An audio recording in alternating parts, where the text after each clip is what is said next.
get into it. Exercise is a key component of weight management and overall health. Whatever your weight loss or weight management goals are, I do recommend making physical activity a regular part of your life. Exercise is one of my favorite topics to talk about because I feel so passionately about how good it is for us. I love exercising myself. I must walk the talk. Walk the talk, is that what it is? I must walk the talk. So I love exercise myself, and I encourage all of my patients to exercise as well, barring any physical limitations. So let's talk first about the benefits of exercise. There are many benefits that exercise provides, both for weight management and for overall health. I actually have 7 that I'm going to talk through today briefly. There are many, many benefits. We're going to touch on 7 of them. So number 1, as it relates to weight management, the first 2 are specifically weight management related. So the first one is increased daily calorie burn. This, when combined with nutrition management, can create that calorie deficit that can lead to weight loss. The more calories we burn in the day, the more likely we are to be able to lose weight. So that's what exercise can help with. Number 2, as it relates to weight management, is increased muscle mass.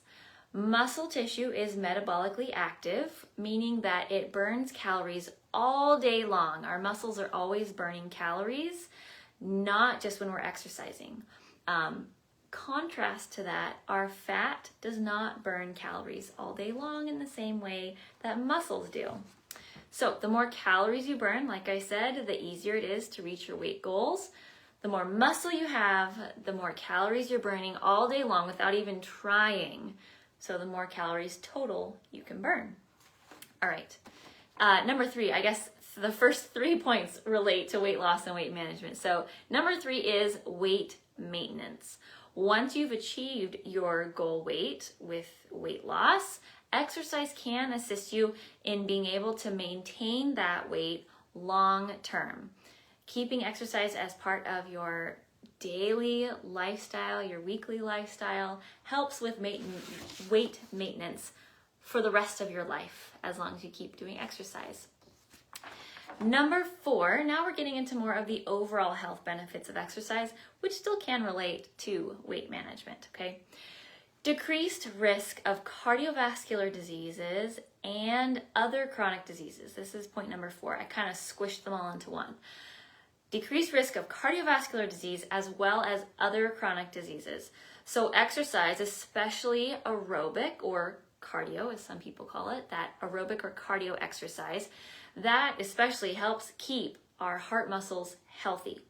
In addition, exercise can actually help reduce the risk of other chronic diseases like type 2 diabetes, stroke, and even several types of cancer. Okay. Number 5 is improved blood pressure. Somewhat related to the previous one I just mentioned with heart disease, but exercise can help with management of blood pressure and actually reduce overall high blood pressure for people. Our blood pressure does go up when we exercise typically, but overall, when we exercise, it helps the overall daily blood pressure be at a lower level. Number 6 is decreased risk of osteoporosis, which is technically, I think, a chronic disease, but I made this one specifically on its own. Decreased risk of osteoporosis. Bone health is affected by many, many factors, but one that we have a lot of control over is exercise. Any kind of weight-bearing exercise helps support our bone health. So weight-bearing exercise would be like walking, running, and weightlifting. Activities that are like swimming or biking actually are not, they're great exercise, but they are not necessarily weight-bearing in the same way as walking, running, or lifting weights. So they don't actually provide quite the same benefits to our bone health as the other types of exercise, though they are still great exercise. So it is important to include weight-bearing type of exercises throughout your week, just for that extra bone health benefit. And then number 7 is decreased symptoms of depression and anxiety. Back when I was in nutrition school, I did a 40-page research paper actually on this topic, depression and exercise, the interaction between those. So there is a lot of research that shows that exercise can help with symptoms of depression. While it may not cure depression and may not be as effective for some people, it can help reduce symptoms for some people. All right, so that was all about all of just the benefits of exercise. And there are more that I didn't even talk about, but those are 7 of the main ones that I wanted to cover today. All right, let's talk a little bit about weight loss without exercise. Our topic today is exercise and weight management, but let's just talk about the opposite. No exercise, but weight loss. So it is actually possible to lose weight without exercising at all, but it is recommended to include physical activity in your weight management plan. As we just learned, we just talked through all of those benefits. Exercise does provide a lot of good things for us, not just weight management, but for our overall health beyond weight management.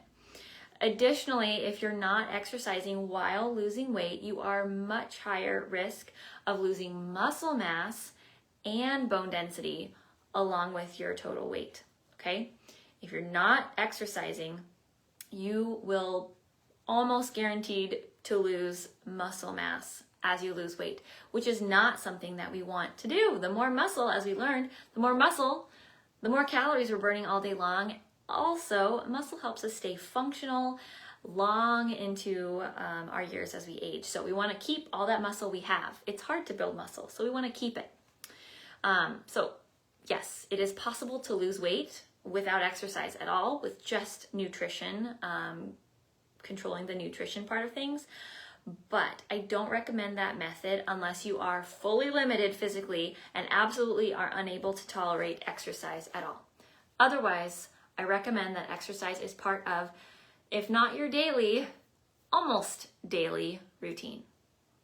So now that we've covered that, let's talk about exercise itself. Guidelines for exercise. I talk about these quite a bit at our HealthWare office in our one-on-one appointments. So many of you probably have heard these before, but they do bear repeating because most of us don't follow these guidelines. There are specific recommendations for exercise, and like I said, most Americans do not meet the minimum requirements for exercise.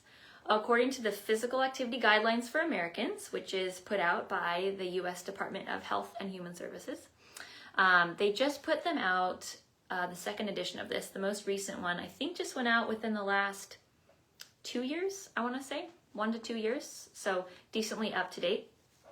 And these are the current exercise recommendations based on that.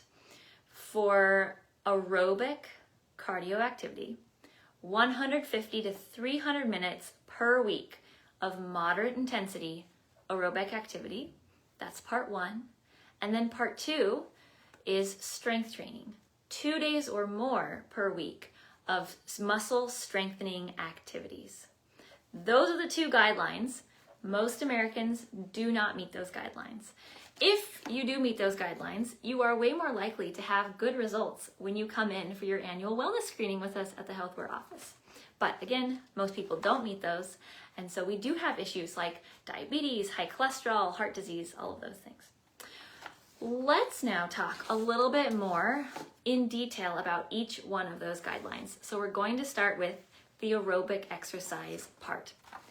It's recommended for adults, like I just said, to engage in 150 to 300 minutes per week of moderate intensity aerobic activity. Or alternatively, this is where it starts getting more complicated, 75 to 150 minutes per week of vigorous aerobic activity, or an equivalent combination of both. What that means is, and we'll talk more specifics about what intensity levels mean, but if you're doing moderate intense activities, you have to do them for longer. If you're doing really, really intense, vigorous activity, you don't need to do it quite as long to have the health benefits, right? Preferably, aerobic activity should be spaced throughout the week. I've read before that at least 3 days per week, you should be doing the aerobic activity. You don't want to just do all of it on one day a week. You want to be able to space it out throughout the week. It should be noted that these guidelines are for overall general health, not necessarily for weight loss. So with that in mind, some people actually may need to engage in more than 300 minutes per week of aerobic activity to best support their weight loss efforts and gain additional benefits, but it may take more for some people, okay? I do know quite a few people that are in the weight loss process right now, and they don't meet the 150. The minimum is 150 minutes per week, and they don't meet that, and it is a struggle to lose weight. A lot of the emphasis has to be on nutrition if you're not exercising at least 150 minutes. And like I just said, sometimes more. Weight loss is hard. It takes a lot of effort, a lot of energy. So it is no wonder that a lot of people aren't successful or give up with weight loss, because it does take a lot of intention. So if right now you're in the process of losing weight and you're struggling with it, nutrition, of course, is the biggest piece, but exercise can also play a really big role too. So assess what your exercise level is right now. Are you meeting the minimum requirements? Are you getting 150 minutes minimum of aerobic exercise? Do you need to be up towards the 300 minutes per week of aerobic exercise? Additionally, that's strength training 2 times a week, which we'll talk on here soon. That 150 to 300 minutes per week can also be broken down into per day. So you'll often hear 30 minutes of aerobic exercise on 5 days a week. That's where that comes from. 30 to 60 minutes is actually the recommendation at this point, the current recommendation. 30 to 60 minutes of aerobic exercise 5 days a week, which does sound like a lot. But when you think about the number of overweight and obese people in America, actually overweight and obese, that category is about 75% of America right now based on the CDC statistics. So a lot of people have weight management issues going on right now, and most people are not meeting the minimum exercise guidelines. So it all makes sense. If we all were meeting these exercise guidelines, there likely would be lower rates of obesity and overweight. All right, all of that. I do also want to mention that if you are brand new to exercise, slowly increase your exercise over time. Make sure you're cleared by your physician if you have medical conditions going on before you start into any serious exercise regimen. But if you're new to it, start off slowly. I don't expect brand new people to exercise to start off with 60 minutes, 5 days a week of exercise. No, work your way up to it. It's okay. Any increase is going to be helpful, and that's the ultimate goal, is that 30 to 60 minutes of aerobic on 5 days a week. I mentioned before we're going to talk about intensity levels, so let's touch on that right now. Moderate intensity is what's part of the recommendation by the U.S. Department of Health and Human Services, and it can be confusing for people. What does moderate intensity even mean? Let's talk about that. It does matter. The intensity of our aerobic activity does matter. And there are a few ways to measure it, okay? There are some that are easy, and then there's one that I'll talk about that's a little bit more complex. So the first one is called perceived exertion. You may have even seen a perceived exertion chart before, possibly, and I have one here. Hopefully, you can't see that. I will get something to boost up my show and tell. So perceived exertion, this is a perceived exertion chart. Oh, even that's not high enough. All right, one more book. Hang on. We're stacking books. There you go. Now you can read that. Excellent. So, perceived exertion. This right here, the middle, is perceived exertion. And you can see on the far side, it has a rating from 0 to 10 that goes along with it. This method is you self-assess where you are in the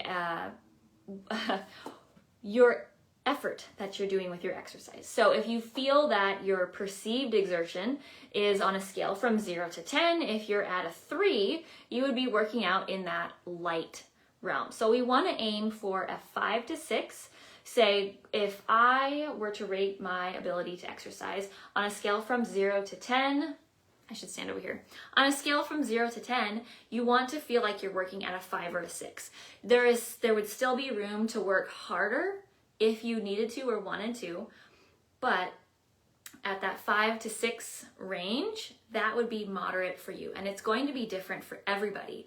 Walking might be a moderate intense activity for some people, whereas for others, it might be running, and that would be moderate intense, okay?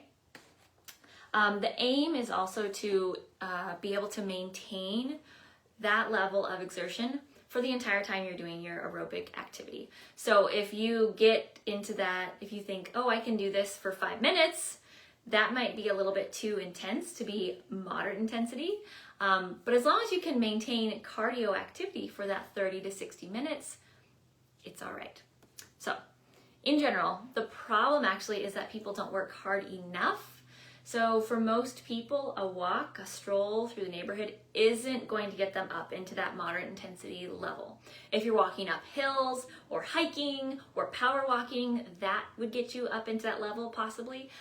But definitely not working intensely enough is more of a problem than working too intensely, I have found, for people. Right. So another method, this doesn't require a chart. Another method is called the talk test, and this is another one of those easy ones to use. So with the talk test, essentially, during your cardio, your aerobic exercise, you should be working at an intensity level where you could still talk to someone if needed, but you would be too out of breath to sing them a song. That's the talk test. Still want to make sure you can talk. And again, this is almost more of if you want to make sure you're not working too intensely, which is not as much of a problem as people not working intensely enough. All right. A final way of measuring intensity level is monitoring your heart rate. And this one is a little bit more complicated. For moderate intensity aerobic exercise, your target heart rate zone is 65 to 75% of your max heart rate. And I know that's a lot of words, so we're going to talk about it, okay? You are welcome to exercise more intensely than moderate, okay? You can. The issue is more that people don't work hard enough with exercise. So with this method, using the heart rate to figure out where we are working on the intensity level, does require a little bit more thought and a little bit of skill, but it is doable for most people. So the first thing is you need to know how to take your pulse. So using your 2 fingers, I want everybody right now, using your 2 fingers, not your thumb, using 2 fingers, middle and pointer fingers, or index finger is what I'm using. Using those 2 fingers and your wrist, you want to locate the groove that is in between your bone and your tendon. So there's a small groove that's in between those, just below the wrist or above the wrist, whichever way you want to look at it. And you want to put those 2 fingers right there. Maybe I should turn this way. I think the last time I taught this, I had to turn this way too. So using your 2 fingers, locate that groove right in between the bone and the tendon. Press very gently with your fingers. If you're not pressing at all, you won't be able to feel much. So apply just a slight amount of pressure, you can see. Apply just a small amount of pressure, and you should be able to feel your heartbeat from there. You can do it on either side, doesn't matter. count the number of beats you feel for 10 seconds. So you need to look at a clock or a watch or a timer. 10 seconds, count the number of beats that you feel in that 10 seconds. And then multiply that number by 6. So let's say we're standing here and we feel in 10 seconds, I feel 10 beats. I would then multiply that by 6, and that would be 60, and that would be your beats per minute. 60 beats per minute would be my heart rate. You can do this during aerobic exercises, especially if you're on something like a treadmill or a bike, like a stationary bike, something like that. Or even if you're out running, walking, doing an aerobics class, you could pause, take your heart rate for 10 seconds, multiply it by 6, and then you know where your heart rate is running. It is very different for everybody, of course. So, as I mentioned a couple moments ago, moderate intensity, that zone we're aiming for, is a percentage of your maximum heart rate. Maximum heart rate is determined by subtracting your age from 220, which again, we're getting into a lot of details, especially since I'm just talking to you. But 220 minus your age. So let's say you're 40 years old, you would do 220 minus 40, and that would be 180. So your maximum heart rate is 180 beats per minute. It's an estimate. It's not a hard and fast rule, like your heart rate absolutely will not get over 180 if you're 40 years old. It's an estimated calculation, okay? So once you know your maximum heart rate, your moderate intensity heart rate zone would be 65 to 75% of that. It's getting into quite a bit of detail. So to make things a lot easier, I actually have a chart, and I have a handout at the office with this on it. I hope you can read that. So you can locate your age. It's a little blurry, isn't it? You could locate your age on this chart, right? And then you could see what would be the heart rate range. There we go. The range for moderate intensity. So going with the 40-year-old example, we see the 40-year-old is right there, and we can see that the moderate intensity heart rate range, beats per minute, would be 117 to 135. That would be 65 to 75% of a 40-year-old's maximum heart rate. So when you're doing your cardio activity, if you're 40 years old, you want your heart rate to be 117 to 135 and be able to maintain it while you're doing your aerobic activity. Hopefully all of that made sense. Again, there are different methods to determine moderate intensity, and that one is certainly much more complicated. But if you are the type of person that likes to be quite specific and likes the details, then that would be a great method for you. For others who are new to exercise, perceived exertion or the talk test would be better methods. And actually some machines, actually a lot of machines these days, the aerobic machines, treadmills, bikes, elliptical, they have heart rate monitors on them, so you can grip the handles and it'll tell you how many beats per minute your heart rate is going at that very moment. And that can be very helpful if you don't want to stop and take your actual pulse. All right.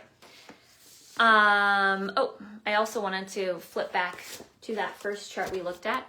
So you can see here, as far as the heart rate ranges go. So we had the perceived exertion on that scale from 0 to 10, and then the intensity levels that go along with it. And we also have then the percentage of your max heart rate. So you can see right there, moderate intensity, 60, technically 64, but 64 to 75%, that is moderate intensity. All right, just wanted to finish illustrating that. So what types of exercises actually are moderate intensity exercises? Again, it will vary from person to person, but in general, a brisk walk would be, trying to get my notes to stand up, a brisk walk would be a moderate intense activity, and that would be usually 2.5 to 4 miles per hour. So it is walking at a decently good clip. I tend to walk pretty fast. So when I go for a walk, an actual intentional walk, I'm gonna get exercise. Usually I'm walking in the 3.5 to 4 miles per hour. And for me, that makes it feel like I'm getting a moderately intense workout, especially if there are hills in that as well. Recreational swimming would be moderate intensity. Biking less than 10 miles per hour on a level terrain, that's moderate intensity. Playing doubles tennis, doing a power yoga class, ballroom dancing or line dancing, yard work. Certain types of yard work can be moderately intense. And then other types of exercise classes, water aerobics, more of the light aerobics classes, maybe Zumba or other types of lighter aerobics classes would be in that moderate intense realm. Now, vigorous or really heavy intense exercise, you don't have to do as much of that per week, and it's great to include some of that in the week too. It's good for our heart. So examples of that higher intensity, vigorous intensity activities would be jogging or running, swimming laps, singles tennis, you're running around a lot more. Any kind of really intense dancing, different types of dancing are more intense than others. So vigorous dancing, biking more than 10 miles per hour, so quicker biking, jumping rope, really heavy yard work, shoveling, digging things, carrying heavy pots around, that would be more intense. Hiking up hills, doing high intensity interval training sessions where your heart rate goes up and down and up and down, or other types of high intensity exercise classes like kickboxing would be an example of that, or spin classes can be quite intense too. Those would be some examples. Now, all of that was just about the aerobic exercise. Let's shift now to part 2 of the muscle strengthening exercises. So, as we said a while back, if you remember, it is recommended for adults above age 18 to engage in 2 days or more per week of muscle strengthening activities at a level of moderate or greater intensity, and to include all of the major muscle groups. So that would be legs, hips, back, chest, abdomen, and arms. So all those major muscle groups. There's no specific amount of time, like there is with aerobic. There's a specific amount of time that's recommended. With the muscle strengthening, there's no specific amount of time that's recommended, but the exercises should be performed to a point at which it would be difficult to keep going, right? We're trying to work our muscles to their fatigue point. So a general guide is to determine what weight or intensity that you should be doing. You want to be able to do 3 sets of 10 repetitions. 8 to 12 repetitions is kind of the range, but I find it easiest to teach people 3 sets, 10 repetitions each. And then with a minute to 2 or 3, 1 to 2 or 3 minutes of rest in between each set. And you want to feel challenged with each of those sets. When you get to repetition 8, 9, and 10, it is difficult to complete those. If you're able to do, for example, bicep curls, if you can do 10 bicep curls with 5 pounds and it's not a big deal, then you do need to change something in there, heavier weight perhaps, to be actually effective at it. So on those final repetitions, 8, 9, 10, you want to feel like it's really a challenge to complete them. Okay. The purpose of strength training, of muscle strengthening exercises, is to make the muscles do work more than they typically do just on a day-to-day basis. We're trying to overload our muscles more than we do throughout the day usually. Muscles need to be challenged in this way to promote improvement in strength or to promote growth. Most people want to build muscle, but most people don't exercise in the way that actually does promote muscle. So it does take more effort and more intention to make sure that you're using weights that are heavy enough and that you're doing enough repetitions to promote that muscle growth. All right, so examples of strength training exercises would be, of course, lifting weights at the gym, whether they're free weights or using the machines, some sort of lifting, moving, pushing, pulling weights. Also working with resistance bands, so those stretchy bands. I don't have any in here. I have some in my other room. Resistance bands are great as well. They can take a little bit of the tension off of people's joints for some people. Other types of exercises that use body weight only, so calisthenic type of things, push-ups, pull-ups, planks, body weight squats, those kinds of things. Those are muscle strengthening as well. Carrying heavy loads, so like moving boxes, for example, that would be helping strengthen muscles, or heavy gardening, lifting heavy pots, shoveling, digging dirt, lifting the dirt. Those kinds of things can be muscle strengthening as well. I have one final show and tell right here. So I created this. This is an example exercise schedule, put it off to the side, for the month of July. I created this to illustrate what it would actually look like to meet the recommended exercise guidelines, both with the aerobic and with the strength training, okay? This is what your July could look like. So you see that there is multiple days of cardio. So we've got 1, 2, 3, 4 days of cardio, 30 to 60 minutes on those days, right? So if you're only working 30 minutes of cardio, it would need to be 5 days a week. But if you're doing an hour of cardio on 4 days a week, that would certainly meet your guidelines. And then we also include strength training. We've got strength training 3 times a week on this schedule. This is just an example, but some people do find it helpful to have a full visual of what it could look like, what exercise should look like to really meet those guidelines. Most Americans do not do this amount of exercise. So again, it's no wonder we have so many issues with chronic health problems. In conclusion, we've talked so much about exercise today. A lot of information thrown at you, I know. The bottom line is that exercise can provide so many positive effects for our health and for weight management or weight loss, in both weight loss and weight maintenance. So the full spectrum of weight management.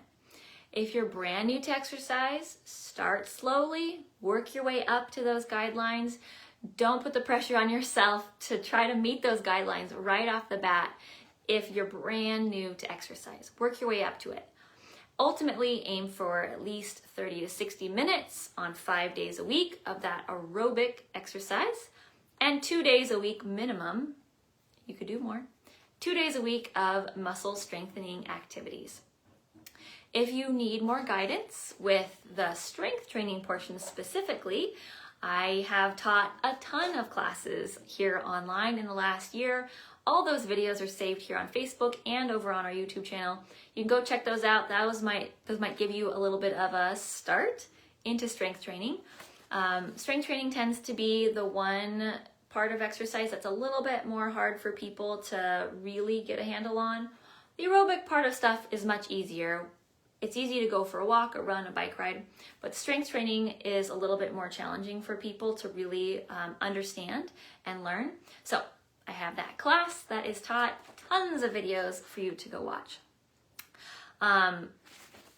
Or if you have any really specific questions or need guidance, make an appointment. Happy to see you. I do offer personal training right now over at the fitness center for those who really need the guidance.